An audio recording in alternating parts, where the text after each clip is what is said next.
up, people? What's up, people? What is up, peoples? It is your boy MM2K back again with another Stadia live session at a special time today. And I just gotta first admit, y'all, I'm a little vermexed. I made that word up, but you'll understand what I mean shortly. Do me a huge favor, let people know that we're live in the chat. I'm so hurt. We got Charles Aran in the chat. Hey, Charles. We got Sniper 64. I'm so distraught.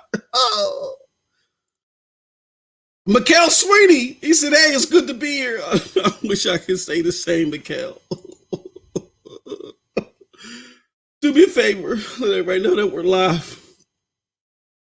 Oh, man. Collins Dynasty. Speaking of Dynasty, I think it's over.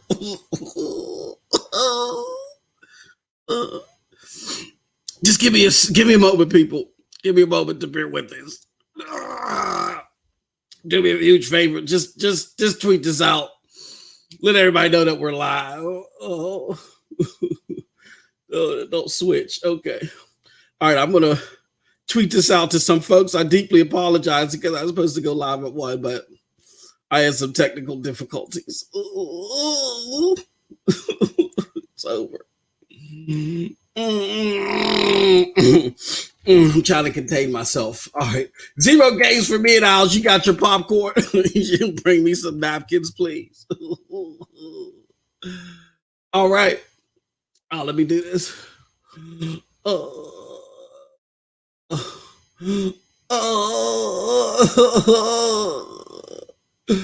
Oh God. Okay. Let me do this. All right. Thank you, Sniper 64. Said people popping in and out. I know. Thank you. I'd rather them not see me like this. All right. Let me do one more thing. Okay. So I'm gonna go here. I'm gonna let everybody know that we're live here. Oh God. Join us for a new. Okay. Let me put that right there.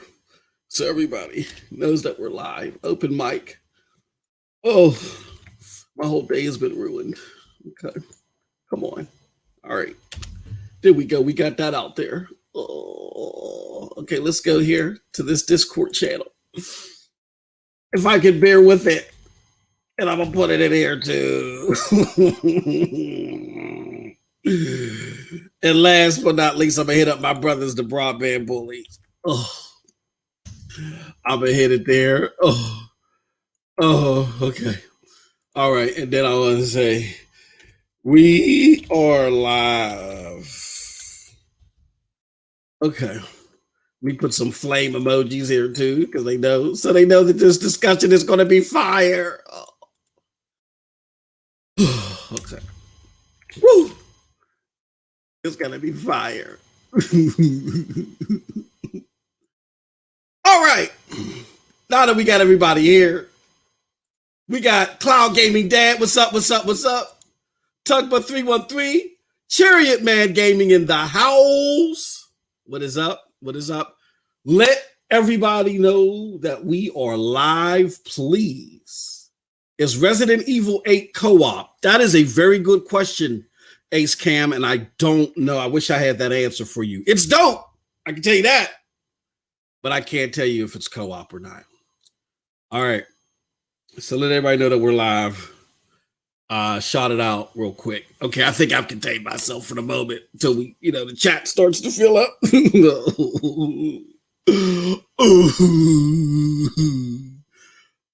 But on a lighter note, until the chat fills up, hit that like button too. Share this out, please. Let everybody know that we are live.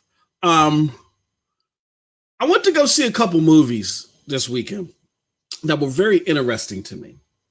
Thought I would share that with y'all real quick because, man, I saw, me and my wife did a double dip. We ain't been to a theater since this whole outbreak started. So my wife just said, F it, come on, honey, let's go watch a couple movies. She's like, what 2 movies we gonna watch? Well, my wife can't stand anime. She hates when I watch anime. I frighten her when I watch Attack on Titan. So I'm down. I was down for watching Demon Slayer again. I went to the movie theaters by myself to go see that, and I was down for watching it again. But she's not having that. So then I went and found this movie called Separation, and it's about a wife and a husband who have this child during the outs. They're, going through a separation. They're fighting over the child. The wife gets killed out of nowhere. She gets killed. She gets hit by a car. And this is all in the promos. I'm not spoiling anything.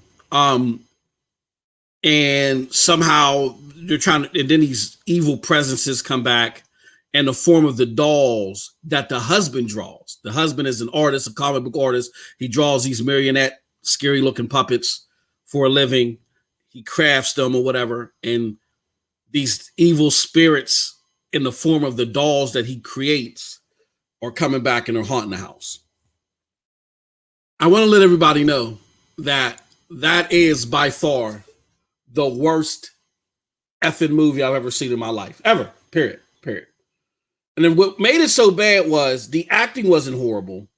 The cinematographics or whatever, the cinematography, whatever, that wasn't bad. The story was, that's what made it worse. It was a halfway decent looking film, halfway decent acting, some good acting. But the story was so stupid that it made you even angrier, because it's like, what 9-year-old wrote this damn story? It was like that stupid. And it's like, if you see bad acting, you see cheesy acting or bad cinematography, then you're like, okay, this is a bad movie. But this thing kept playing with your emotions because you thought that it was going to get better along the way. So I don't care if you're bored. Do not waste the money to go see Separation. Horrible, horrible flipping movie. All right. Then we went to go see Mortal Kombat. Perfect timing, because Mortal Kombat came on 5 minutes after that ugly movie was aired. I'm going to say this. A lot of people have been complaining about Mortal Kombat. Was it as deep and as, badass as we thought it was going to be? No. But was it mildly entertaining? Yeah, it was mildly entertaining. It was hell of a lot better than the original was from 1996. I grew up watching that crap. That movie was trash.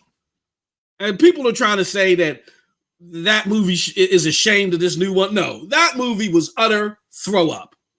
So I don't want to hear that trash. It was mildly entertaining. I give it a 7 out of 10. That other movie, I give it a 0.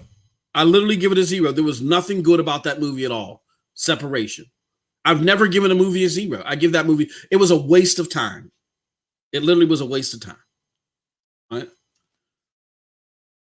Let's see here. Sniper64 says, Demon Slayer movie was great. Just saw it yesterday. Probably going to go see Mortal Kombat next week. I just want to watch movies that are not politically correct or tell you that you are bad. Hey, Sniper, then I'm going to tell you this. Then you're going to enjoy the Mortal Kombat movie. Like, I'm a product of the 80s. I'm not saying, I don't want to get into the politics of it. I'm a product of the 80s where as we grew up, we said things to each other, to different people. And you know what I'm saying? And we brushed off our shoulders and went about our way. Right. This time is so different from when I grew up. Like, the youth of today couldn't have survived the 80s. They just couldn't have. You know what I'm saying? And again, I'm not talking about the ultra political, the neo-political stuff that's going on, you know what I'm saying, with law enforcement. I'm talking about just the everyday Joe Schmo interaction somewhere. At a pool or at a movie theater, whatever. This youth today couldn't have handled it. I'm not talking about systematic stuff. I'm just talking about the everyday Joe Schmo stuff. But it's gotten to a point to where it's so ultra sensitive on either side. It is on either side. It's not one side. It's ultra sensitive on either side that you can't, jokes or anything you can't say anymore, right? That we normally said in the 80s. Like, there would have been, like, Richard Pryor would have been a no-no. Andrew Dice Clay would have been a no-no. Definitely, I don't know how Howard Stern is still live on air. even though he's behind a paywall. I don't know how he's still alive. You know what I'm saying? Chappelle, they tried to cancel Dave Chappelle. Just a decade ago, he was considered the most genius comedian ever. And he told jokes in the same realm of that he did in his show. And everybody's on the plate for Dave Chappelle, even including his own. You know what I'm saying? Like anybody that can do a Clayton Bigsby skit or the other skit that the Blank family from the second season, you know, but we're in an era where that type of stuff just isn't it's just out of the realm of what people are willing to do nowadays. You know what I mean? The reason why I brought that up is, Sniper, you will be pleased that when you go see the Mortal Kombat movie, it doesn't give a damn. It don't care about none of those current norms. That's one of the things that made it mildly entertaining. I didn't like the fighting. I thought the choreography was not the greatest, and I was really disappointed about that. Being that this is I was really disappointed about the choreography, being that you had some great martial artists in there. What's his name? Jason Taslim, I think it is, from the Raid. And you had some other people in there. They're great. The one guy from the Netflix movie or the Netflix series. You got some great martial artists in there. So the choreography wasn't great, wasn't the greatest storyline, wasn't the best acting. The comedy was good in there. And the comedy was in the realm of, we don't give a damn about the current norms. Like we're going to say what we want to say. So I enjoyed the comedy of it, but it was mildly entertaining altogether. All right. Charles says, I was born in the 80s and caught the tail end of it, but raised in the 90s when the political correctness movement started. Sam Kinison would have never survived. Yeah, Sam Kinison would have never made it, Rev. Shout out to you, Rev. He would have never made it. And speaking of Rev, definitely check out y'all. Another group of people that don't hold their tongues. They tell it how it is. My good friend Rev, Stadia Rev, and Project Storm on the Revolutionary Storm. Check that out every Sunday, 11 a.m. I believe it is, Rev.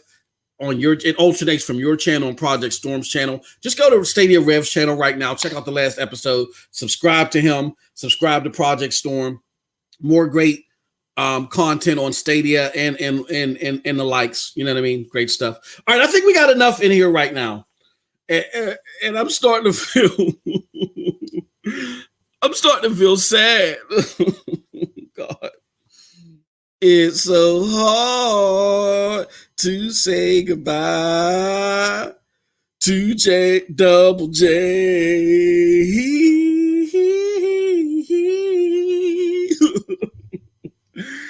What do I mean by Double J?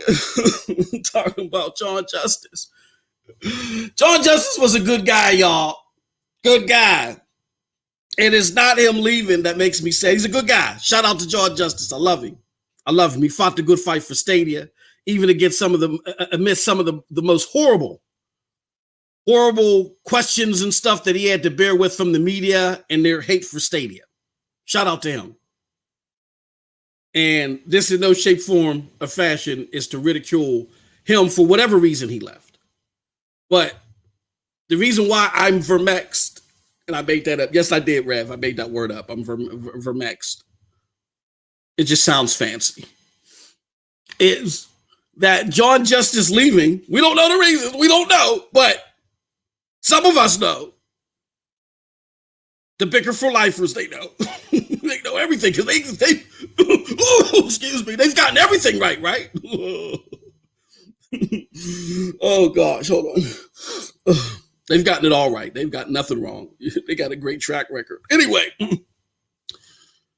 because the Bicker for Lifers are saying that John Justice leaving means that Stadia's dead. It's so hard to say goodbye I mean, think about it, y'all, but they're right. They gotta be right. Because think about it. You've never had a situation, right?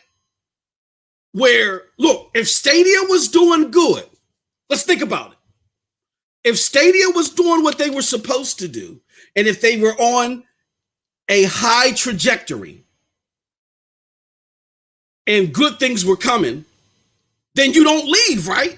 Who leaves right before good stuff is about to happen? It's never happened before in gaming, right? You don't leave. A VP doesn't leave under those circumstances, right? Oh my God. What is this? What? Well, hold on. Let me clear my eyes a little bit. Let me take a look at this. PlayStation boss Andrew's house leaves. This is October 2017 that the PlayStation boss left right before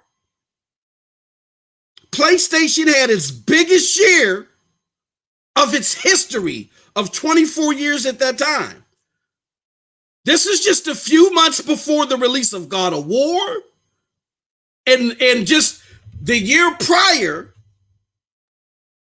to Spider-Man and the other things that happened with PlayStation that took the success of this company or this division, PlayStation, to heights it hadn't seen in 24 years. 24 years. He had to know what was coming aboard. He was there when Yoshida went back to the Santa Monica studio and said, y'all need to redo God of War. This has to be fantastic. It has to be major. He was there to see the end constructs of that. He saw what Spider-Man was going to be. They knew the projections in advance, and he left. But still, but for Stadia, everything's different. Because I get it. I get what y'all saying. I get what y'all saying. Y'all are saying to yourselves, well, hold on, MM2K. That's 2017. That's decades ago. That's decades ago. Show us something more relevant now, a little bit more current. You know what I'm saying? That has something to do with executives more recently. Even executives that had something negative to say about the company that they left. You don't have no examples, MM2K, of an executive leaving a company, having something negative to say about the direction of that company, and then that company doing better. There's no such thing. And you know what? You could be right on that. It's so hard. Oh, what's this? Oh, hold on. Xbox Vice President Mike Ybarra leaves Microsoft. Mike Ybarra leaves ahead of Xbox's huge 2020 next gen gaming fuselage. I know I butchered that. Whatever. It's not the point. The point is that not only did Mike Ybarra leave, but he left on not the greatest terms. He did not like the direction that the company was going into in a lot of major ways. And it wasn't just him getting his dream job at Blizzard. He said that at first. But when he got over to Blizzard, when things were secure, he made it known that he didn't like how the hierarchy worked over at Xbox. He sent out several tweets. Tweets that talk to, well, only one person makes the decisions over there. He made it very clear that in his closing years were not his happiest years over at Microsoft. Or no, not Microsoft, but Xbox. Now, again, I got a lot of inside information about this, and I don't want to share that because I really do like Mike Ybarra. I like him. And for those of you that followed my content since 2017, you guys will remember that when Xbox wasn't showing the content that a lot of us diehard Xbox followers were expecting, I and others was like, hey, why not the true hardcore gamer, which Mike Ybarra is, the true hardcore gamer, the true competitor? Why don't he be in charge? A lot of us were Team Ybarra, right? And we were that way because Mike Ybarra is he is of the ilk as far as gaming portfolio is concerned, and the stuff that he wanted to see come to the system and in the future that he wanted to see at Xbox was of the ilk of the 360 era, of the original Xbox era, when people really was critically acclaiming in a positive way. Well, critically acclaiming is positive. That's an oxymoron, or not an oxymoron, but that's repetitive. When there was critical acclaim over the library of Xbox, Mike Ybarra is of that ilk. Okay. So a lot of us wanted him to be in charge. So I like Mike Ybarra, for one. So I'm not going to go all into that. I got videos in the past where I talked about that. Feel free to go over to the MM2K videos channel. Check them videos out. It might be very enlightening for you. But the second reason why I don't want to get into this is because I like Mike Ybarra. I commented out in the ethos because I've had experience with this. Fortune 500 world. It plagued me for several years, several of my latter years of my tenure. That sometimes the people that you beef with, business-wise, are the people that end up becoming your boss. And just when you think you've escaped them, it can come to bite you in the rear end. What do I mean by that? Microsoft is doing well. They're doing very well. They're making a lot of money. Are they outshining PlayStation? No. They still got a long ways to go. And a lot of people are concerned that instead of closing the gap between them and PlayStation, the gap is widening. But that's here nor there. Their big year is going to be 2023. We'll see how everything happens then, right? So let's just say if 2023 and on, Microsoft destroys the game. No pun intended. They kill the game. They reach 1 billion gamers. They start reaching them. They start taking over everything. They buy up everything that they can. Here goes lowly Mike Ybarra walking into his Blizzard office one day, sipping his favorite cup of Seattle's Best, or whatever his favorite coffee is, sitting down in his office, and then they say, "Mike, we got an emergency meeting." Oh, sure, all right. He's having a great day. It's Monday morning. Goes into the office. Mike, Activision Blizzard is being purchased by Microsoft. Golly! And look, as someone who is very critical of Microsoft and Xbox in particular, that's not out of the realm of possibility down the road, especially if Xbox is successful. So my thought was, Mike Ybarra, chill. You never know what's going to happen down the pike. You never burn bridges in business. Never. So I'm not going to show the tweets, but they're out there. You go look for them. If you're hep to what's been happening on Main Street when it comes to gaming, you're going to hear me say that a lot. Repetition is the mother of learning. So you're going to hear me say Main Street because I know there's a lot of us right now that are trying to tap into Main Street to try to give analysis on Main Street, but maybe are not familiar with the lineage and the history behind what happens in gaming Main Street. I'll help you out. Go check out on Twitter. Go look for that stuff. I'm not going to highlight it here. Okay. Now, with that said, some of you are probably thinking, well, MM2K, it doesn't matter. Because here goes, there's been multiple high-profile people and Stadia that left within a year's time, within a 12-month period. Multiple. That has never happened in a critical period. And the company sees future success. And if it does happen, The company goes and they give answers ASAP. They go to the podium and they say, look, these people left because Stadia hasn't done that. It's so hard to say goodbye. What? Huh? Ooh. Oh. Just a few months after Mike Ybarra left,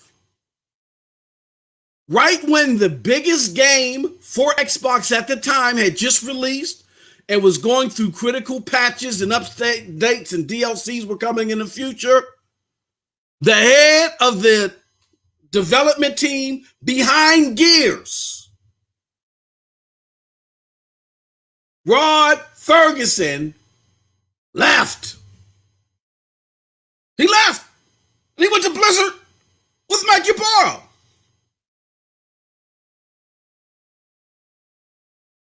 Wow. Zero games for me. Said I left Stadia. Look at that. Now, there's more examples of stuff like this happening, but I just wanted to give you more recent stuff. This is February 2020. Critical figure.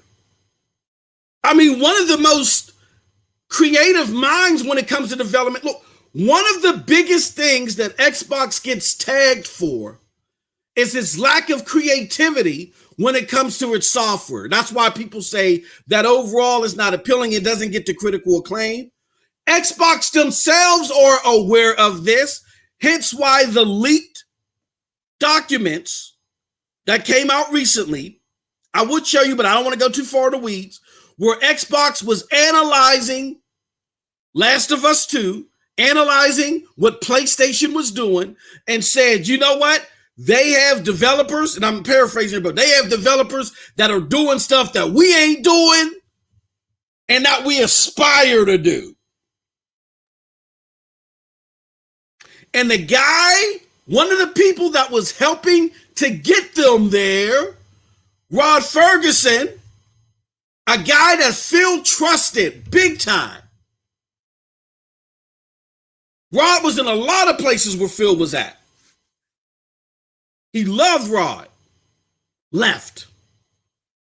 And went with his nemesis at the time, Mike Ybarra.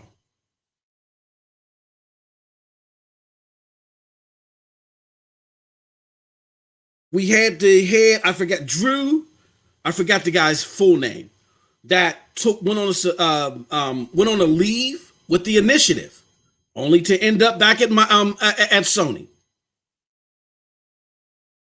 earlier this year, I believe. Was it earlier this year? Yeah, I think it was earlier this year. Well, it was either earlier this year or late last year, but I think it was earlier this year. That would have been within a year of this happening. You had major design leads for the biggest game in Xbox's history right now, Halo Infinite, leaving to go make a game that I was actually part of the closed alpha. I was one of the alpha testers for this game, and I think it's okay for me to disclose that now. I was under NDA, but I can disclose that now. Scavenger. And if you look at what Scavenger's doing, opposed to Halo, you're like, hold on, Halo is such a big entity that can get you a lot of acclaim and praise if you see this through. Scavenger is nowhere near that scope. It might not leave a ding on the radar. Why would you leave that for this? People leave for a lot of reasons. A single departure is not the tell-all be-all for a Fortune 500 company. Now, if you start seeing mass exoduses, then yes. And you kind of saw that at Microsoft or Xbox. Mike Ybarra, Rod Ferguson, the people from Halo. Who else? The guy that was heading the initiative studio. I'm not talking about I don't want to say just the normal Joe Schmoes. I'm not talking about the lower level developers. I'm talking about the high grade, high recognized people that were behind pushing the product and the software forward. The people that Microsoft themselves are concerned about closing the gap between them and what they can do and what PlayStation and what they can do. They were starting to leave. And guess what? Microsoft still made $15 billion. And their biggest year, it hasn't come yet. Their big year is 2023. Well, hold on, MM2K. Because they still out. The bickers are still out there. Oh, MM2K. That's console gaming. Nobody from the cloud leaves while this work is innovative. No VPs leave while the work is still flourishing. And if they do, that's a bad sign. It's over. What's this? What's that? Y'all knew this was coming at some point in time. Y'all knew I was pulling this one up. Amazon Luna's boss leaves 5 months after its reveal. He left like a thief in the night. Pew! Go, Gadget, get the hell out of here. Pew! He was gone. And yes, when it finally got revealed, some articles, some things going on, some people were like, raised some eyebrows here and there, but it wasn't nothing systemic. People kept going on about their business. So what am I saying here? That in each of these cases, you have high-profile people leaving right before a major milestone or a major change, or while things are developing at a company, for a variety of reasons. Some left just because they said, you know what, it's my time to go. Time for me to chill at the beach. Some left because they just didn't like what was going on with the leadership. Some left because they said, hey, I got a bigger paycheck.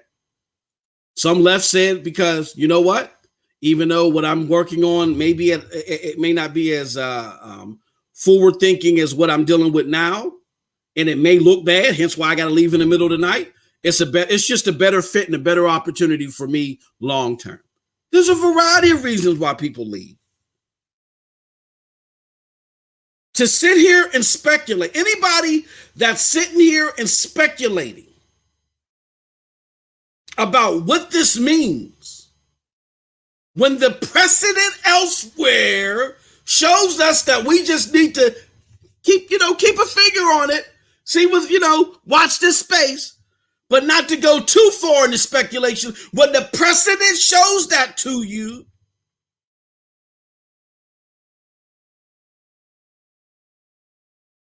unless they got some information that we don't have, it's something that's going to make me go, why are you going so far with this? Why are you going so far with this? So, as far as I'm concerned, y'all, as someone that's been in the Fortune 500 world for almost 3 decades, who have seen people leave. I remember I have a friend, and ironically, his name is JJ too.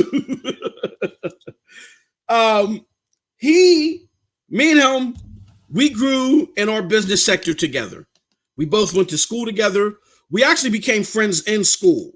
And he was at my wedding. He was one of my groomsmen at my wedding, best friend to this day. We ran into a situation to where our boss, there was a cultural change at our company.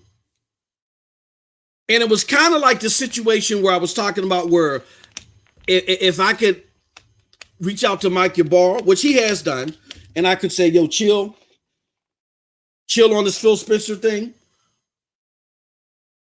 And which he has done, he's chill. Because you never know what position Phil could be in the future.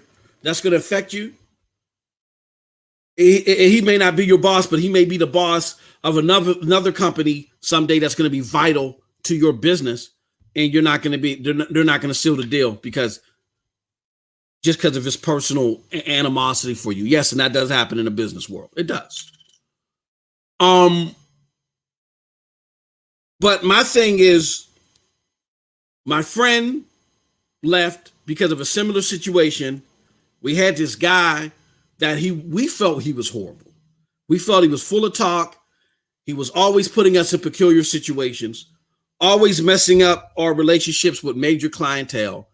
I, at the time, was part of our reconciliation. I managed our reconciliation and our systems team at the time. Hopefully I'm not talking too much, but I was managing those teams and some other teams. So even though I had client-facing experience, I wasn't doing client-facing work anymore. I was doing more internally support systems stuff. And this guy who was part of our client-facing team, part of marketing, just was on the cusp of destroying this relationship. And this would have been so bad because this client was local. They're huge. They're number one in what they do. And if we can't maintain the business of a local company that's number one, it would have looked really bad for us. He made promises that we couldn't keep. So me and my team of geeks, we were just a bunch of geeks. I was the only one that had client-facing experience. So I had to sit there and coach them, but they knew what to say to let the client know what our true capabilities were for what they were looking for. We had to go out to this client, do a presentation, and smooth them over and get them from signing off the RFP and leaving us, or deconverting from the RFP and leaving us. Those are industry terms. Now, we thought that we clowned this guy. When we came back from that trip, we clowned him. Literally clowned him. Don't you know a year later he became my boss? And those were he was my boss for like 5 years. 5 years of pure hell. Hellfire and brimstone for my wrestling fans. Through hellfire and brimstone comes the Undertaker. So, again, stuff happens in business all the time. People leave. The amount of people that have left Stadia and the positions that they are is not alarming by any means of the imagination when you look at precedent. When you look at precedent, it's not alarming. And especially, we don't know why he left. And dare I say this, because we often find out that people leave companies because something personal happens and they got to go. We don't know why John Justice left. We don't know if it was because of a cultural thing. Shout out to Akash Monger out on Twitter. We had he spearheaded a great thread talking about this. He definitely knows how things happen in the Fortune 500 culture. I can just tell just by his lingo and just some of the things that we connect on. But we don't know why he left.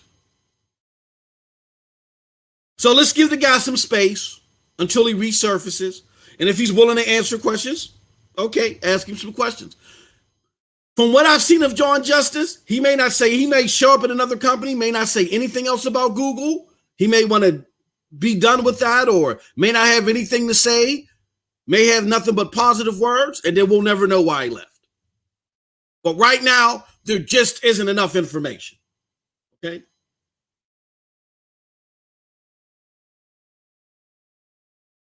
There just isn't enough information. Happy Cloud Gaming said, should we ignore it? Let me ask you a question. Did you ignore Andrew House when he left? Did you ignore Mike Ybarra when he left? Did you ignore Rob Ferguson when he left? Did you ignore Mark Whitten when he left? What did you do when they left? What did you do? If you said, oh, That's interesting. Let me keep an eye on it and just kept enjoying your games. If you kept enjoying Luna, if you kept enjoying Xbox, then why does it have to be any different for Stadia? And I'm not saying that towards, I'm not aiming that towards you, Happy Cloud Gaming. I'm just saying in general, trying to help restore balance here as we look at things at Stadia and look at things elsewhere. I get it. Some people personally are disappointed with some things at Stadia. They wanted it to be something else, or they wanted them to go in a different direction. As a result of that, it might not be the product for you. Hopefully you find and enjoy the product that is for you. But just because it's not the product for you doesn't mean it's a sinking ship. Xbox wasn't the product for me. I've been around for 20 years. I talked about a wing of Xbox leaving and them having to be cognizant of that. And it seems like that wing definitely did leave, went to PlayStation and enjoying PlayStation more. Hence why despite Game Pass, a cheaper console that lets you get into next generation, all that stuff, 20,000 gazillion backwards compatible games, the gap between Xbox and PlayStation is widening, or has widened. Now, let me be a little bit more fair. That's people like me who said, I've abandoned this platform, don't care about it anymore. It's not for me. I'm going hard with PlayStation when it comes to consoles. And that's a good number of us, hence why the gap went up. The question is, can Xbox succumb that gap and just wipe it out altogether with this implementation of Game Pass and the stuff that is going to release in 2023? We'll have to see. None of us knows. But despite all that, they've eaten mighty healthy over there at Xbox still. $15 billion ain't nothing to sneeze at. So before we call instantaneous doom and gloom, I ask everybody to please look at prior precedent that slaps you right in the face, and look at it. And ask the same question that Happy Cloud Gaming should do if you're confused, or what you should do. What should you do? What did you do when Andrew House left? What did you do when Mike Ybarra left? What did you do when Ross Ferguson left? What did you do when Mark Whitten went, go, Gadget, get the hell out of here? Pew! What did you do? Did you set your hair on fire like Michael Jackson at a Pepsi-Cola commercial and run around the stage? No, you didn't. You talked about it. You said, this is interesting. I wonder what this means. Made some speculation, then went on about your business. There's not enough information out there for us to go either way. We don't know what's going on, why he left. But as I just showed you, people leave all the time. Okay? All right. So let's do this. Let me first raise my chair. I got so excited it went down. All right. This is going to be a true open mic. So we're going to go to y'all, get y'all thoughts on this. The C tier is networked. The functions fulfilled by any individual node is limited, and building business is iterative. I think his box on project management timeline has been colored in. It's churn. Yeah, my personal thoughts are, I don't know. I'm just saying, just throwing out here as a possibility out of thousands of them. It seems like there's a cultural change going on over at Google. Even the 9 to 5 Google article somewhat alludes to that. Somewhat of a cultural change going, moves happening. My friend JJ that I was talking about, they gave him more money, but he didn't like the new set of responsibilities or the new leadership coming in, so he rolled. He just left. It happens. It happens, people. We have no idea what's going on. Stadia really needs to start attracting a younger audience. They need to get some more competitive games like Apex or Call of Duty if they really want to expand it out.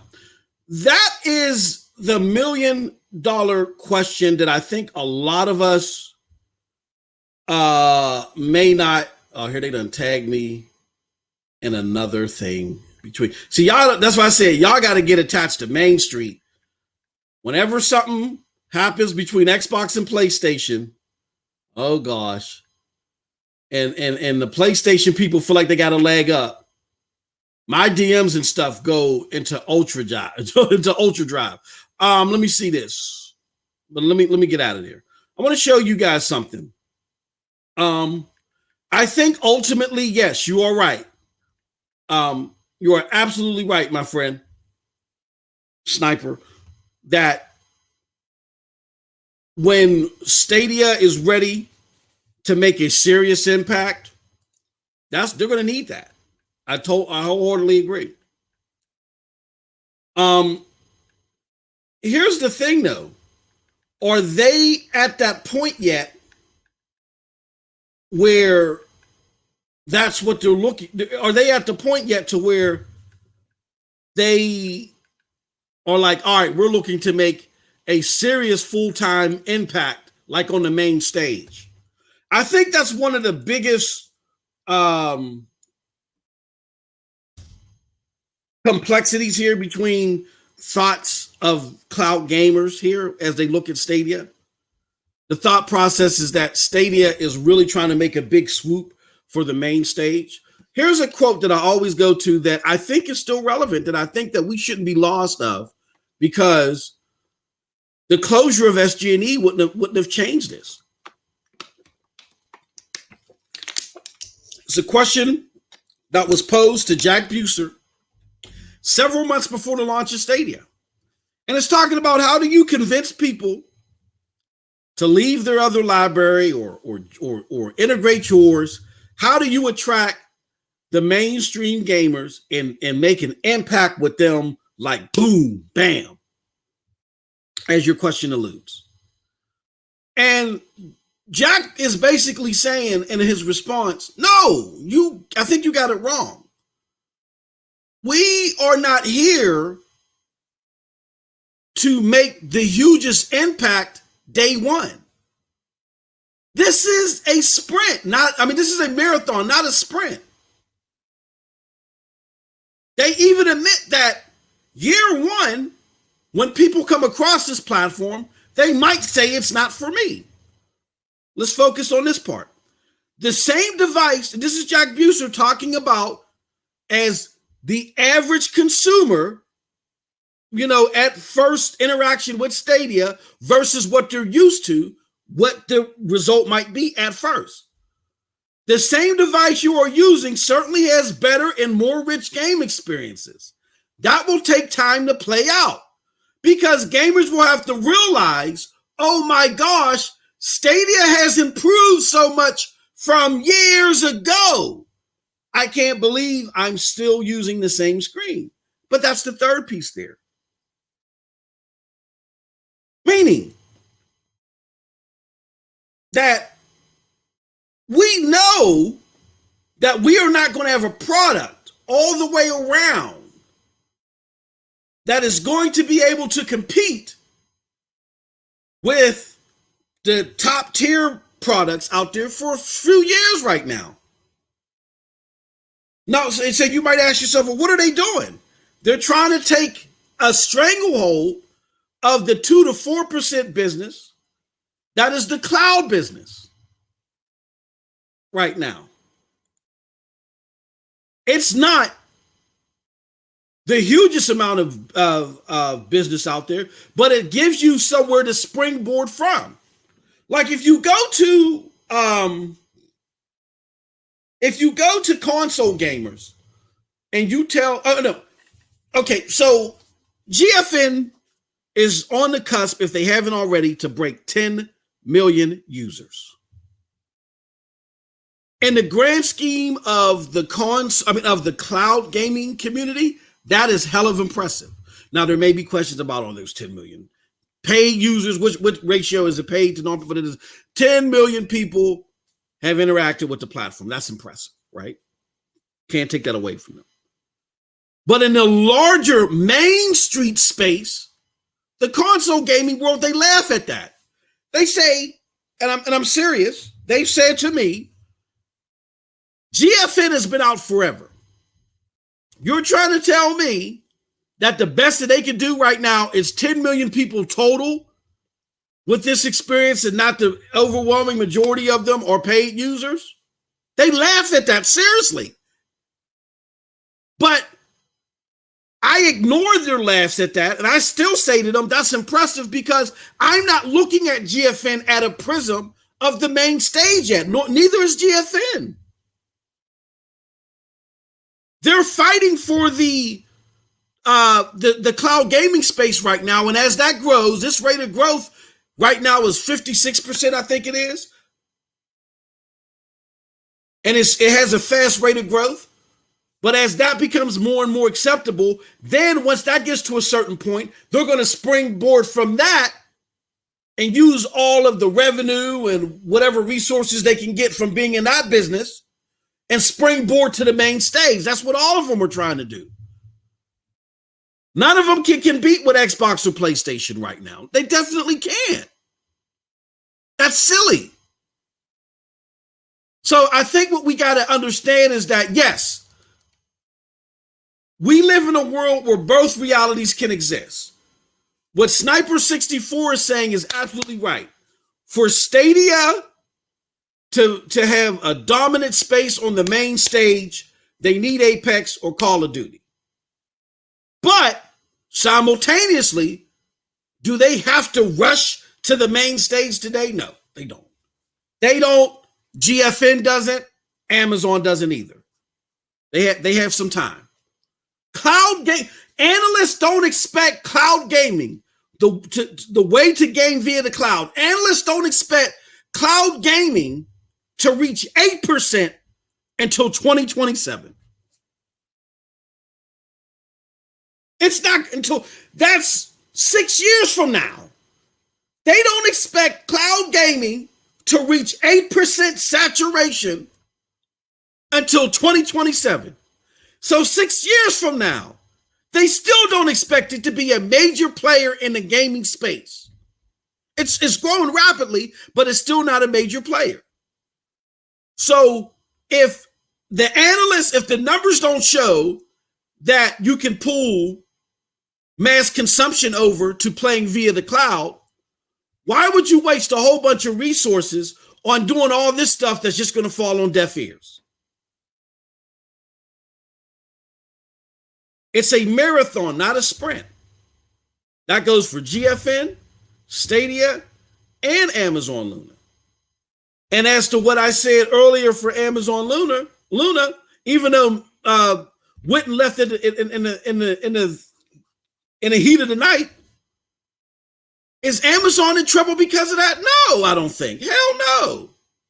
It's too early. So understand that, yes, both facts can occupy the same space in the same time. Yes, in order for any of these platforms to be on the big stage, they got to have the big games, yes. But do they have to rush to the big stage now? No, they don't.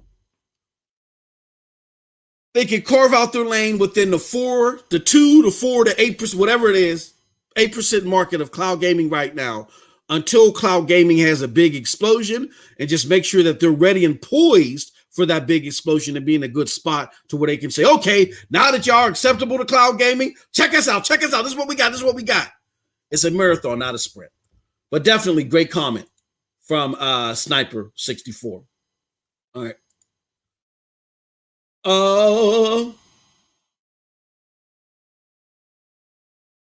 And I do agree with this too. I don't want to make it just seem like that I'm giving you all the burn today, but if they can get some more efficient codecs for streaming, it will allow them to get into more homes. When they do that, it'll definitely make it exactly. And that's the thing. The technology isn't there yet. It's still great, but it's not there yet. So great points. I just wanted to point that out. When the extra lag when playing from the cloud isn't a problem to me, it's the blurriness, softness of the stream image compared to the image of local hardware. I will say that I don't have that problem with Stadia. The textures aren't there yet, but I think they can get there. I mean, we've heard this from developers. We heard this from Mantis Games. They can't get there. Marcus says, some of the pro games are certainly focused on the next generation of gamers, the preteens playing while the parent is in the kitchen. It's brand building, smart marketing, and they are nice games too. Yeah. I'm going to tell you this much. My son, who is a big time GFN fanatic, loves GFN, used to tell me all the time, Stadia's trash, right? But he had an old Chromebook. He had like a PC that I had built for myself and then prior put some good stuff into it. And then he had another PC that he totally destroyed. It was like a $1,300 laptop. Wasn't a PC, I'm sorry. $1,300 laptop. I was very upset about that, but he destroyed that one. So I went to the Goodwill. I ain't lying. I can show you better than I can tell you. I went to the Goodwill, got him a cheap $200 Acer Chromebook. It wasn't even $200. I think it retail, it was $200. I think I paid like $75 at Goodwill for it. And I said, this is going to be your laptop till you learn how to take better care of the stuff that we get you. And impressive enough for GFN, because a lot of the internal guts of it was outdated. He could still play GFN on that, and he couldn't. Stadia was like, nah, bucko. It was like, nah, forget it, right? So because of that, that's why he was like, Stadia's trash. It doesn't allow me to play on a 1990 Chromebook, whatever. But then we got him another Chromebook for Christmas because he was really liking Chromebooks. So we got him another one. No, not for Christmas, for his birthday. And now he can't let Stadia go. He still plays a lot of GFN too, but he can't let Stadia go. I've had to unshare some of my games because I had the luxury of him paying for a subscription, but never having to worry about him playing my stuff until recently. Now he's playing everything, and I'm like, oh my God, I wish I'd have never game shared with this dude. But with that being said, he is enjoying Stadia. And he was a big PC guy. And on top of that, he's getting great fidelity. I know there's differences with everybody's user experience because of network conditions and things like that. But even he has said that, yeah, the reason why I'm liking Stadia a little bit more than I was before is I still prefer GFN because of the volume of games. But the reason why I'm liking Stadia more and more and more, and it's starting to even out between the two, is because the game stream is so much cleaner, and the performance is better, you know. So I get where there's situations where it may be reverse, but I think more often than not, and not to down GFN at all, I think more often than not, people have the appreciation for Stadia's image quality. It's just, we ain't getting them textures like we want. We're seeing some improvements, like that Resident Evil demo. Might as well segue into that. Let's talk about that. That Resident Evil demo. Well, then let me do this first. I need to shout out the member community. I need to shout y'all out for showing me love when I'm doing these Stadia live sessions, and just for showing love to the Stadia Dosage platform altogether. So I want to shout everybody out that is part of the SDON member community that gets access to things like My First Look, which I'm going to air that today. It's going to drop today around 6 p.m. Eastern Standard Time. No, I might do it later. I'm going to do it later because my homie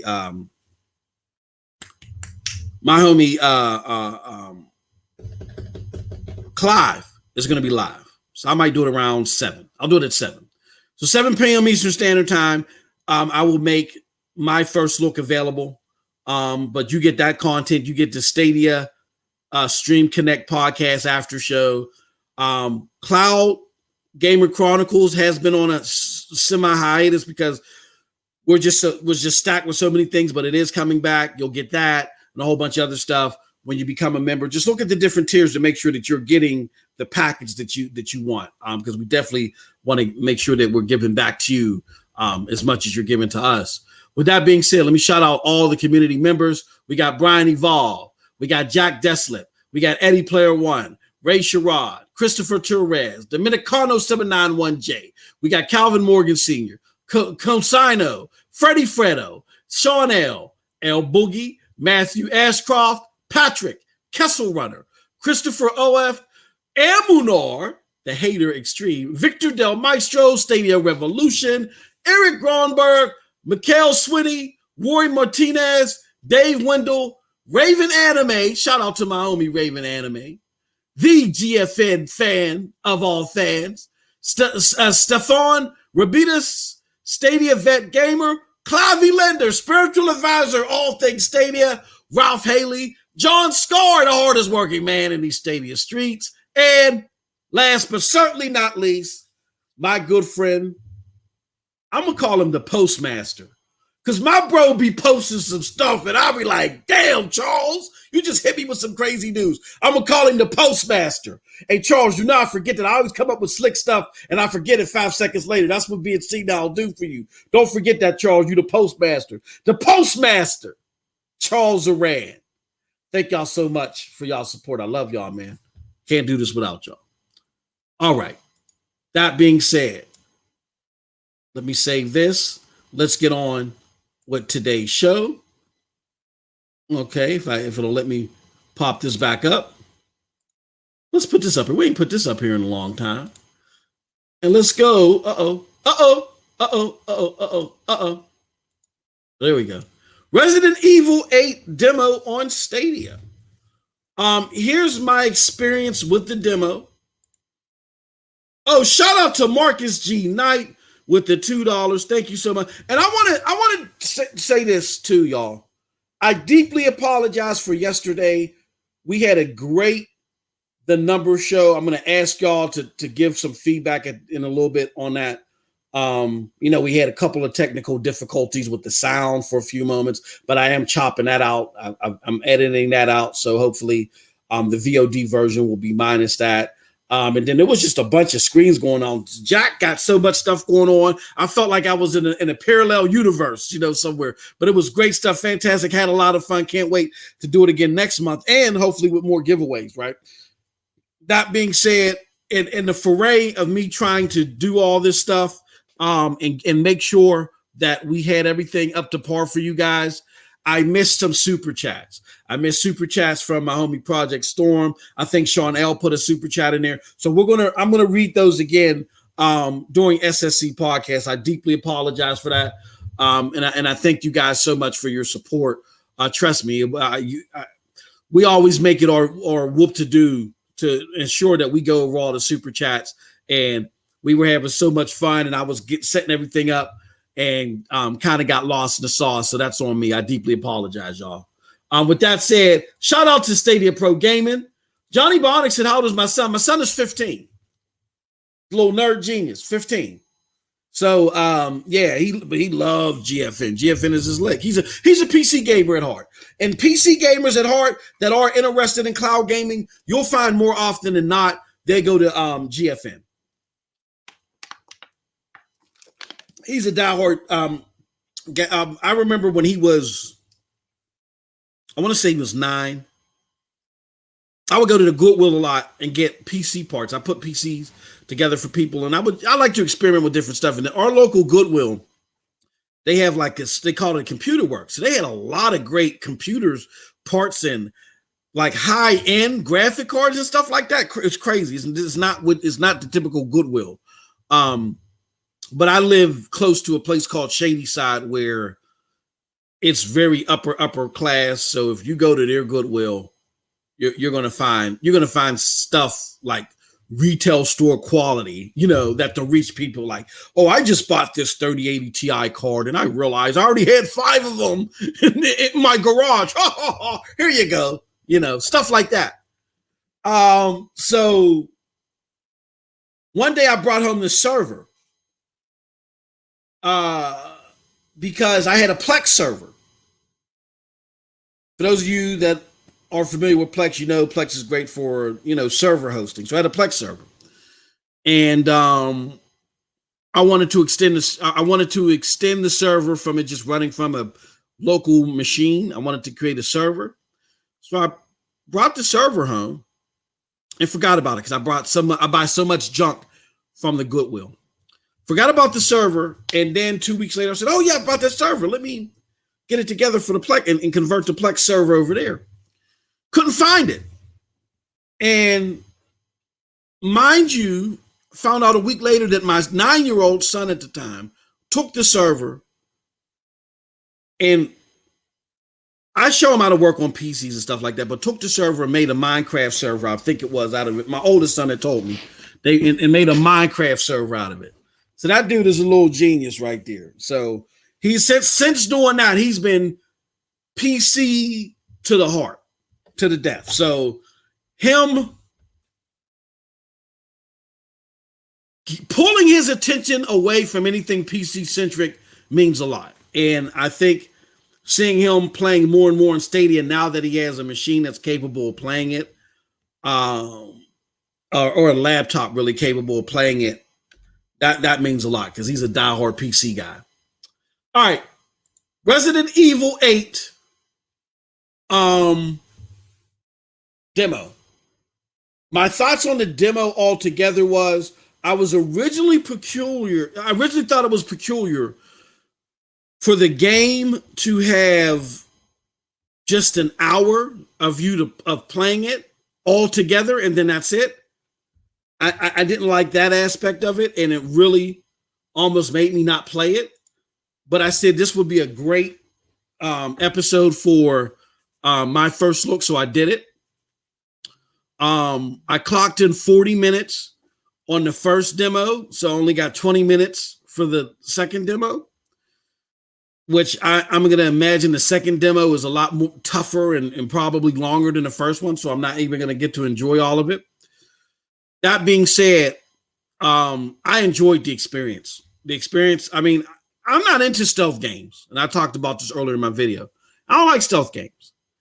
I like games that will give you a stealth option, and I like to toy around with stealth. But even some of those games, if you're not, they even still require you to have a level of stealth consistently, because if you try to go too bang bang, you'll get tore up. Few exceptions. What the hell is that game? Fallout or the Bethesda games, few exceptions, right? Or the Bethesda Softworks games like Dishonored, there's got to be a level of stealth to them. They tell you can go guns blazing, but when you do, you get dismantled. But this game I liked, and then after second thought, I liked the fact that they were rushing you along. I like that because then that allowed you to pick up the pace a little bit. Increase the likelihood that you would run into scary situations because you weren't creeping through. So I thought it was a great demo. That part of it was. As far as my experience on Stadia is concerned, I did have some lag. I did run into some hiccups, as far as lag and latency, but it wasn't too much. Now, if you watch the video, you'll see this like white bleeding on the screen. That's my capture card doing that silly crap. I got to figure it out. But visually, it looked good to me. I mean, I could see the scaling. If I had to make a guess, which I am far from an expert on this, my uneducated guess would be it's scaling from 1080p to maybe 1800p. I don't think, again, uneducated guess, I don't think it's hitting native, but it still looks damn good. And that's great for looking good for a new release that's dropping day and date. That's fantastic. So this one from a game that I was celebrating the fact that it was coming to the platform because it's showing the maturity of the platform. I'm going from that to it's likely going to be a purchase. It's going to be a buy for me. I had fun playing the game. And the scary parts were scary, but they were scary fun. Like, I don't mind being scared. It's just that I don't like it to the point to where I'm like creeping through. And I don't feel like this game wants you to creep through. I feel like that, it wants you to barrel through a little bit. And it entices you to do that. So I definitely enjoyed the game.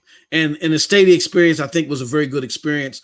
And if marketed right, despite if they feel like that they are still in an incubation stage, whatever, if marketed right, it can go a long way to service the platform. So even though I feel like that they're years off of really trying to compete with PlayStation or Xbox, I still think it's important for Stadia to market things appropriately right. Like Mike Ybarra said, the aforementioned Mike Ybarra, he said one of the things with Stadia is that they often give the appearance that they overpromise and underperform. Do it the other way around. Underpromise, overperform.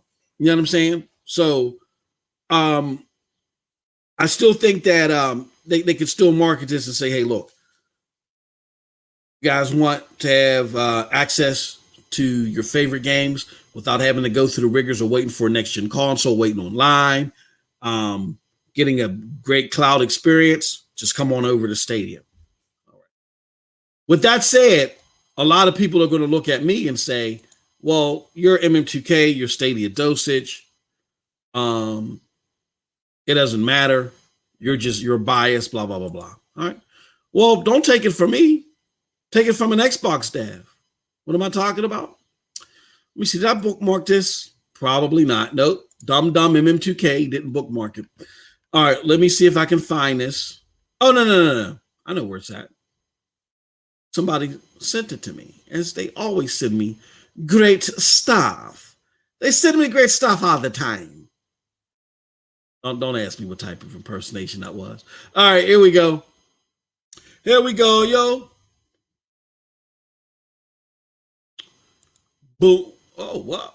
Oh, no. What the hell did I just do? All right. There we go. Let's drop this in there. So this is from Pascal Scianti. Mr. Scianti says, just now, this is when it dropped Saturday night, I believe it was. Was it Saturday night? Yeah, Saturday night when the demo dropped at 5 p.m. PT. Just now, who has Google Stadia could play the demo Resident Evil Village. So he's basically letting people know the demo is out now. Come and play it, and come play it on Stadia. Now, why is that a big deal?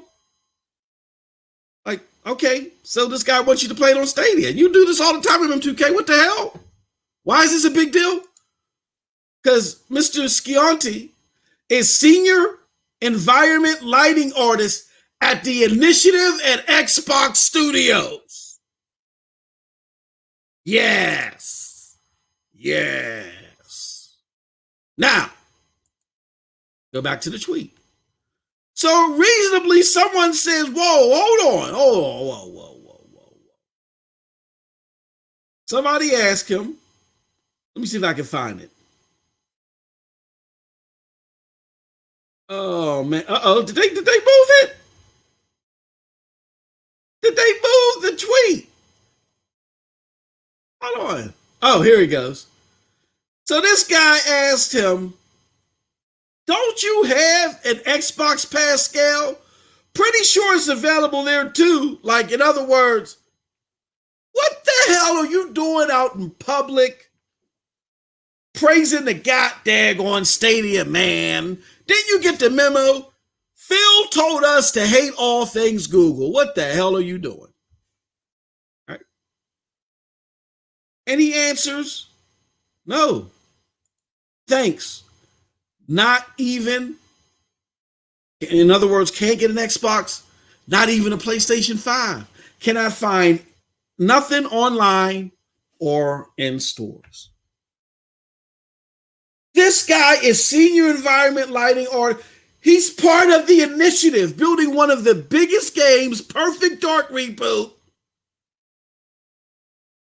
in the lineage, the future, in the history of Xbox. They're building that game, and he can't even get a next generation Xbox. So even he said, you know what? Because of the difficulty that we're having right now getting a hold of this stuff, I'm going to play it on Stadia. And it's to the point to where he even recommends it. He's even out here recommending it. So to all of my friends that are also developers, David Jaffe, shout out to David Jaffe, it's my homie. All of the mediaites that are out there that have so much to say about why you don't understand why Stadia exists, please kill that noise. When you have a developer at one of the biggest studios, when I say big, I mean because of the project that they have in their helm is very important. This was a specially developed studio to do big things. The Initiative.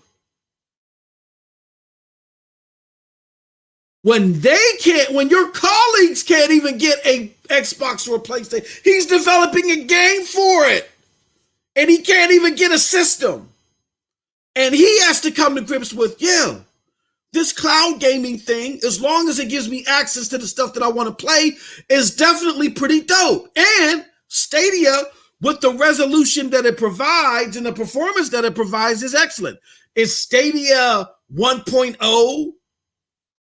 Does it have the fidelity 1v1 match of an Xbox or PlayStation 5? No. But it still looks mighty damn good. And it still plays mighty damn good. Shout out to our homie Doc Dark that we often reference to. Doc Dark said for him, and I'm paraphrasing, the magic of Stadia for him that wooed him over is the fact that Stadia makes him forget that he's gaming on the cloud. That's huge, people. That's huge. This is huge. This is huge as far as the proposition of Stadia. So again, I ask my friends out there to please let go of the rhetoric, the elitist rhetoric, and understand that Stadia, especially right now, if COVID wasn't around and consoles were plentiful or bountiful, then yes, what you would be saying might have, hold a match somewhere. But it doesn't right now.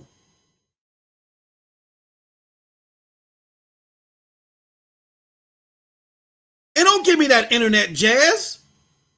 The top 10, 20 games are oversaturated. The top 20 games in the world are oversaturated with games that are strictly online. Stop, in the words of my good homie, Showstopper, BGST alum, shout out to him. Stop that trash. It's trash. Who can't get a console that don't want one? I can't believe we're actually echoing that right now. Stop it. Stop. Okay. Yes, us that represent the 5%, the extreme hardcore gamer, we know all the tricks of the trade. So yeah, we're going to have consoles. But the other 95% that aren't as adept as us, they're not. They're not going to have it. They're having difficulty. I get people that pick me up all the time. Oh man, you're supposed to be looking out for me. Play game, my son with the Xbox.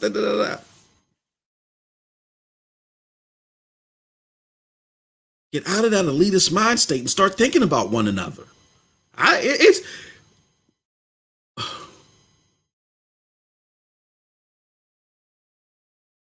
As a technology buff, meaning I'm not the biggest technological wizard out there, but I love technology. I love technological devices and things like that. As a big technology buff, I want to say every single culture, tech related, is so thoughtful of the fellow man and the fellow tech buff, except for gaming. Gaming is so thoughtless. It is so thoughtless that it's like, damn. And I think Google is finding out the hard way about that because other tech sectors are so thoughtful, you could just put a product out there, give some specs and let it go, and then it'll organically grow within the community. And that's what Google's used to. Not with gaming. You have so many superficial and selfish checkboxes that you got to check off in order for you before you can lay your head down and close your eyes until the next day, and then it's rinse and repeat.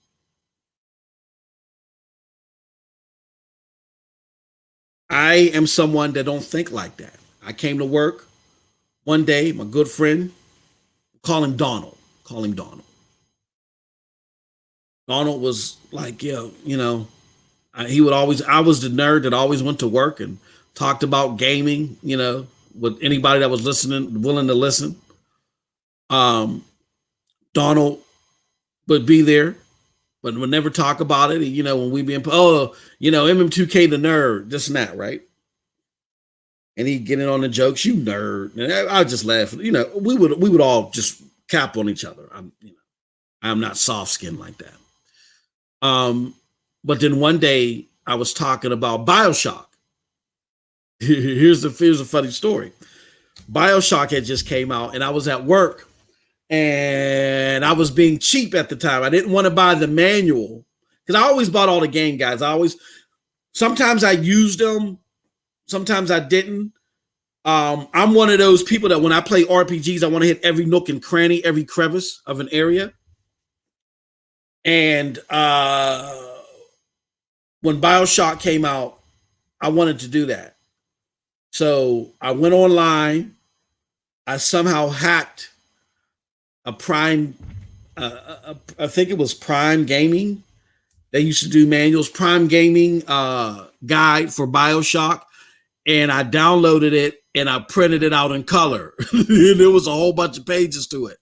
And I was trying to do this fancy stuff with it. It was crazy, right? So Donald came back and he was like, yo, what are you doing? And I explained to him what I was doing. He was like, man, yeah, that BioShock looks fantastic, man. And he really started opening up.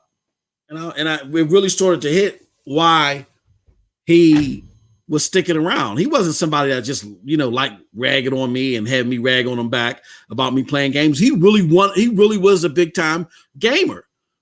But he had one daughter that he was putting through college. He had to extra state commute to come to work. He was from another state.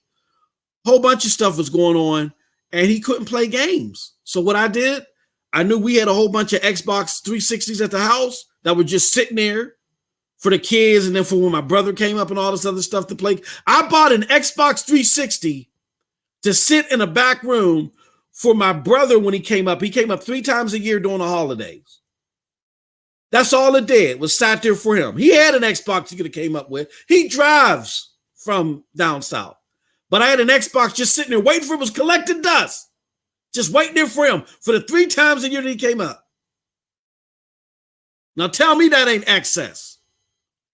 So I took the 2, that one, and another one, extra one that I had for the kids in case they broke one of theirs. And I gave it to my friend Donald. I said, here goes 2 Xbox 360. I gave him Fallout 4. I think I gave him Mercenaries too. I had a bunch of games, that I gave him. And he was so ecstatic. But that's what you had to do for somebody. He had to have a console, so somebody had to be willing to give up their physical console. Now with the advent of cloud gaming, those days are over. If he can scrape up the cost of the game, or if he can scrape up $10 a month, which he probably could do, break it up, just small payments every month, $10 a month, he can enjoy games, enjoy quality games in Stadia Pro or whatever on the cloud.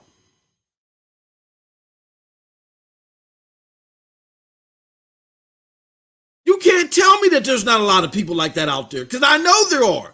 I know some of you elitists out there that get game codes for free that ain't never got to worry about getting a damn game. I know you ain't got to worry about stuff like this because you're part of the 5%. You're part of the 1% of the 5%.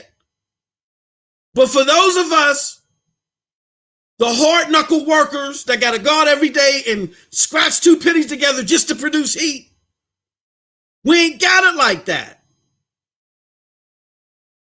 This is where cloud gaming truly shines. So that's why it angers me personally. That angers me more than anything. Not there's only 5 Stadia players, this, that. I actually get angered when I hear, I don't understand what the business model's for. That sounds so elitist to me. It's so self-centered and it's just ignorant. And I don't like it. I don't like it. Because there are plenty of gamers out there that are just simply being adults and they can't afford the conventional ways of gaming. They just can't do it. But because we're in our little bubbles and we don't burst outside of those bubbles, we think everybody thinks like us. We don't tap into what's going on with our fellow man and our fellow potential gamers. Cloud gaming has an opportunity to bring those people back in. That's why these companies are pursuing that. They understand that those people are out there. You don't understand that because you're in the bubble. But these companies understand it.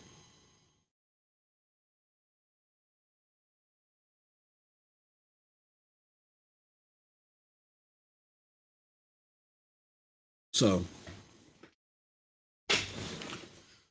very interesting stuff.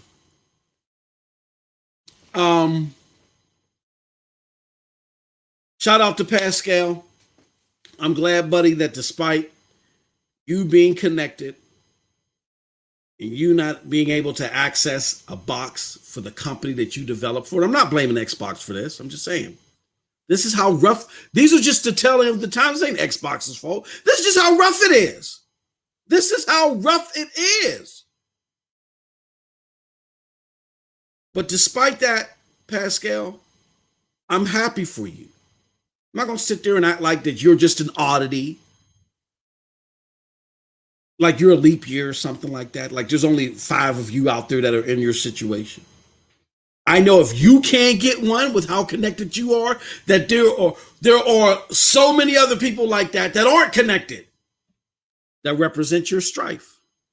But I'm happy that cloud gaming platforms like Google can satisfy your need. And even when your colleagues can't appreciate it, don't worry. Us on this side, the non-elitists, we do. Right?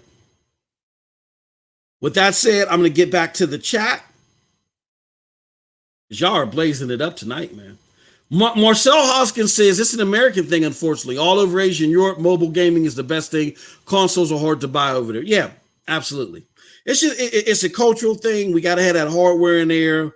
We like to stand in our lines and all that other stuff. And it's just this feel-good feeling. I know because I've taken my daughter, my youngest daughter, I've taken her to release nights. You know, I took her to Borderlands 2 release night years ago. I'll never forget this. She was 16 at the time. But she didn't play games. She was playing Mass Effect 2. At the time, because I was playing the Mass Effect trilogy because I was trying to catch up because I've never had finished 1 or 2, and I wanted to finish them 2 before I started 3. And so then she was playing with me too. You know what I'm saying? Like she had her own say, whatever. Anyway, so we're in lines at the Borderlands 2 release, and she's looking at one of the characters. She's like, is that Tally? And man, were those nerds mad. They turned around, looked and said, who? You know, but it's a cultural thing with us. We cherish that stuff. And analysts understand that. They don't just crunch numbers. They understand the cultural ramifications of things too. And that's why they said they're not expecting cloud gaming to reach higher saturations until 2027. Not high, excuse me. They're not expecting it to reach 8% until 2027.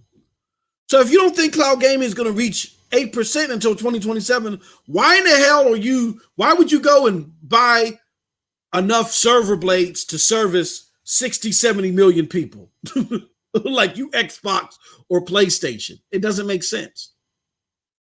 Steady is the pace. You know what I'm saying? There's another article too that I have. Someone had given to me, and I think is very relevant. It's a great article. Let me see if I can find it. Yeah, hold on. Give me 1 second. If I can find it, because I don't want to spend too much time here, because we're going to wrap it up in a little bit. Oh, here we go. Link. Let's do this.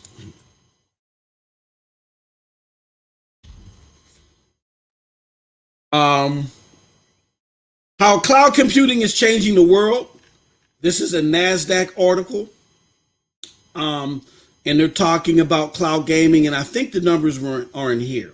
Oh, yeah. Okay. So NASDAQ has different projections than I've seen from other analysts. This is cloud gaming and some projections.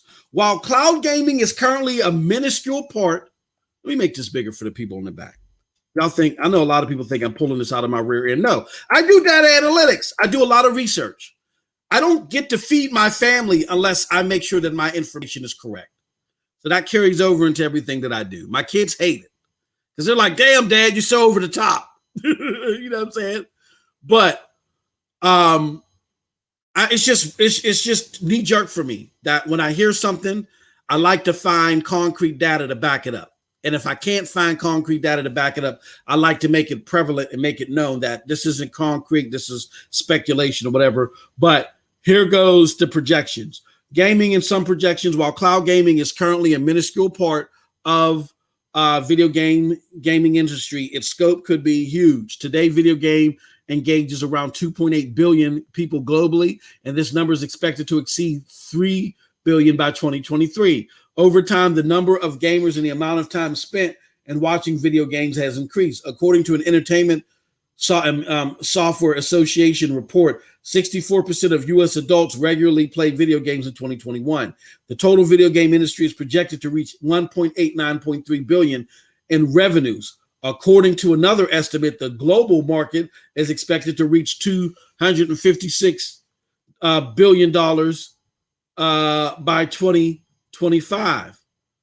It is estimated that cloud gaming revenues will exceed 1 billion for the first time in this year, 2021. The cloud gaming market size is projected to be 7 billion in 2027, expanding at a CAGR of 47.9%. So really, the other projection was a lot more glowing. This is saying, okay, in 2025, if this is expected to be 256 billion for all of gaming in 2025, let's just say it's going to be 275 billion by 2027. This 7 billion is what? 2 to 3% of that? So again, even though you're liking the rate of growth with cloud gaming,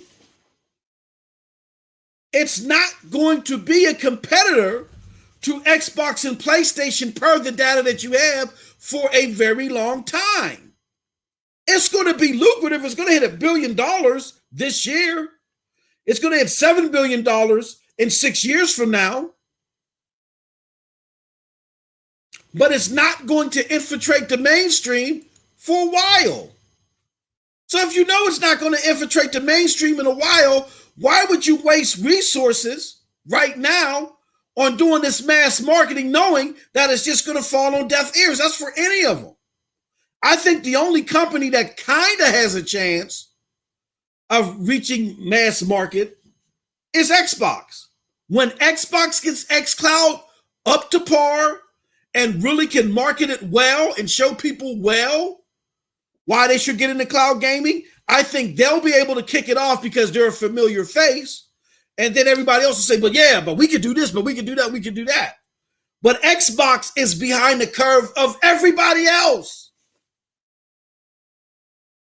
So everybody's just sitting there gradually making moves, gradually trying to dig their heels in deeper in the cloud gaming space, waiting for it to get launch padded. And by these projections, it's going to take a while. You can't fight against Microsoft and PlayStation in a space that's only going to reach 7.24 billion in 2027. Like, come on.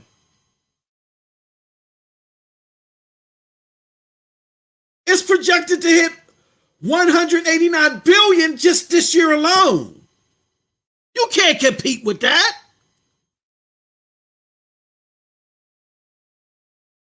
A slow and steady pace wins the race. That's the mindset of cloud gaming. So just to put that out there so everybody's aware of why Google and others may be making the moves that they're making. And it's too early to speak all this doom and gloom stuff yet. Real quick, something that came up, shout out to Original Penguin. I don't know if I can find the tweet. He put something out there that showed that maybe the game that could be the mystery pro game next week that was mentioned in the Stadia blog could be Rainbow Six and not Ark. So that would be interesting. And if it is, when is Ark coming? When do y'all think Ark is coming? Y'all can put that out there in the chat. We'll definitely answer those questions. Charles Moran says, new idiot hurt narrative. The chip shortage is killing Google's potential to upgrade the performance. They either up the price or UT dies in the year. Bruh, that's why I've purged from a lot of this stuff. I've purged from a lot of that crazy stuff. Don't get me wrong. It's going to affect them too, because anything that needs a silicon is going to be effective. But believe you me, they were able to order enough for a game or two, to put like a game or two on upgraded server blades. But we'll see when they do that. Like, the Xbox and the PlayStation weren't completely dry. PlayStation had enough chips made to where they're the fastest growing console. The PlayStation 5 is the fastest growing console of all time.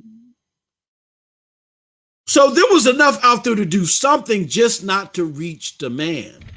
So believe you me, that goes for GFN, that goes for Amazon, that goes for anybody that wanted to have upgraded server blades.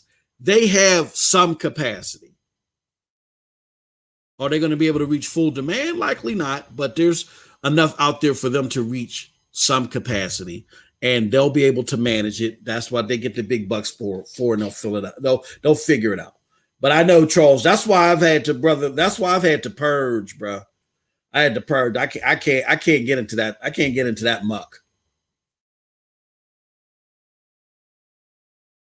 Marcel says Ark is a decent game. Absolutely. What did G-Bill use? He said, what is Ark? Marcel says Rainbow Six was rated 5 months ago. I hope so. Yeah. Sniper64 says, I doubt Google has issues getting hardware. They already made contracts in advance and first dibs and all. Yeah, the silicons and stuff like that, those are usually made years in advance. You don't make your first batch. Like, okay, let me do this.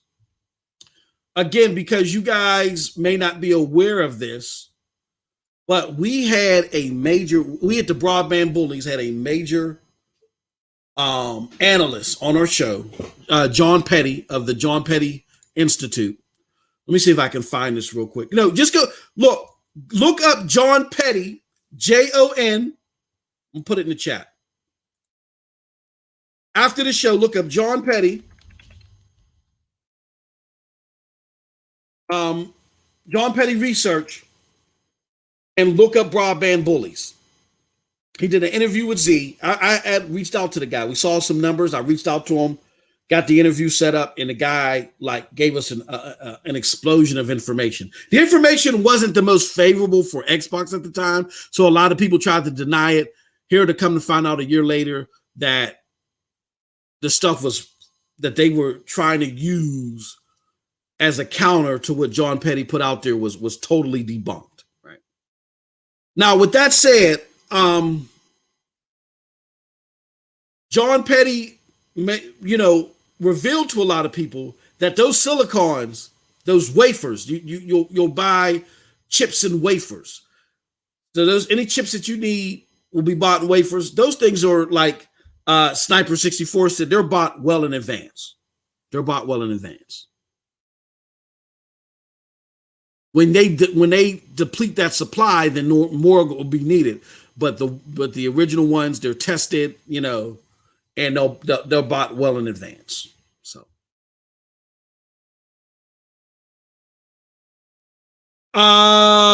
last thing, I hope so. Twisted Barber said Rainbow Six tomorrow. I hope so. Last thing that I want to ask you guys about is the number show, the number stats for Stadia. We premiered it yesterday. I think we had a hell of a show, despite the technical difficulties and the missed super chats. I think we had a good show. I hope you guys feel the same way. Let us know what you think. Like, what did you guys think about the show? We'll close out on that. What did you guys think about the show yesterday? We went over a lot of statistics. I know I got some feedback from people to where the methodology that was being used, they wanted us to bring it down a little bit more to them, and that's fine, absolutely. So that we'll look at that. But what did you guys think about the show altogether? A lot of people had a lot of nice things to say, but I'm looking for all types of responses. Whatever you guys and gals feel, let us know, and we'll definitely take it back for when we do next month's show. We're looking to do giveaways every month to show our support to the Stadia community, and we just want to, break down some numbers, take a look at some things, do some data analytics, something that I'm familiar with for decades and decades. So is Jack. Jack is a lot better than I am at it. So that's why we're so happy that he partnered with this platform in order to show these numbers. But show you some of the methodology that's being used by major corporations. You know what I mean? To come up with figures. So the stuff that you saw from Jack are a lot of the methodology that's being used that Fortune 500 companies utilize to make the decisions that they make. So he just wasn't just playing eeny, meeny, miny, mo. This was some serious stuff, and I wasn't lying to Jack. If my company, if my department, at the very least, caught a whiff of this show, they would probably club him over the head and kidnap him, because there's so much data that we're trying to comb through and analyze some trends and things like that. And they would love to have somebody. Jack is a true professional and top notch at everything that he does. So definitely let us know your thoughts on the show. If you caught it, if you didn't catch it, definitely check out this channel. It's the number show for Stadia. Some great stuff. And I had a blast doing it. So, all right, with that, let me go through the chat real quick. Kevin W says, I hope it is an ARC. May is Mass Effect in 100 days. I don't know. I don't know if it's Mass Effect. That would be cool, though. I would love. Could the mystery game be Fall Guys? You know what? Jittery, before I chuckle at that, I don't, you could be right. You could be right. Stadia wipes his face with behavioral data alone is worth its own weight in silicon. Oh, man. I wish Stadia had BL2. Never got. You know what? It was rated. Wasn't Borderlands 2 rated for Stadia? Wasn't it rated for Stadia? I think it was. I have to check ESRB. Here goes this crazy guy, G Million. He says, I just like gaming. I don't mind where I play it on. Oh, okay. All right. I can dig it, brother. I still can't get a PS4.5. Oh, here goes zero games for me. I love the PlayStation 5. I think it's a great console, and I love having access to Returnal, Godfall. I really do hope Godfall does come to Stadia. But I love Godfall. I'm not trying to hear that mess out there about it. When it comes to those type of games, Destiny, whatever, the media always has negative things to say about them at first, and then everything gets turned upside down as far as their perceptions about the game. Johnny Bionic says, I pre-ordered Resident Evil Village ASAP. The demo was so good. Absolutely. See, we got some new comments coming in. I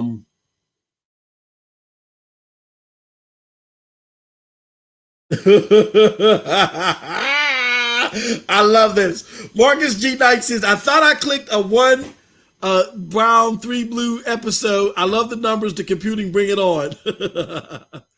Micron makes a lot of wafers. They hired a ton of people this year. They make the chips near me. Excellent stuff. Now, from what I heard from Twit, though, and I'm hearing from different sources, even Intel's CEO, Kevin, is that, factory production has been ramped up, but it's not going to yield anything for a couple years. So we're not going to see the end results of the ramping up of production and everything for a couple years now. So, Twisted Barber said, very informative. Thank you. It was good. If it is accurate, it explains so much. Absolutely. That's the thing. We're not trying to tell anybody these numbers are definitive. Jack was very clear in that. But what it does is, I hope it shows. A lot of people thought that it's impossible. It's impossible for Stadia to be doing this, or it's impossible for Stadia to do that. And what we wanted to do was grounded people's understanding and belief of what Stadia could be doing. So all this staunch, no, Stadia, this and that, Jack is here to show that no, maybe the things that you're clinging to aren't 100% certain. So maybe back away from a little bit and understand that there is room that it's possible, but this thing is doing great or doing better than other platforms. Google just isn't saying so. New focus, new leaders. Absolutely. I love it. All right, y'all. With that said, I want to thank y'all so much for joining us today. Had a great time. Check out my video from earlier, too, if you can, where I talk about, I'd go more in depth about my Resident Evil experience, and I also show y'all some gameplay. Also, be on the lookout. It's going to be 4 hours from now. I'm going to release my first look on Stadia Dosage News for the members. My first look, you'll get to see my complete playthrough of the Resident Evil demo. With that said, I want to thank all of y'all. Thank y'all so much for the support that you grant this platform. We got more great stuff coming. Can't wait. And with that said, you all have a wonderful, wonderful gaming day. Peace.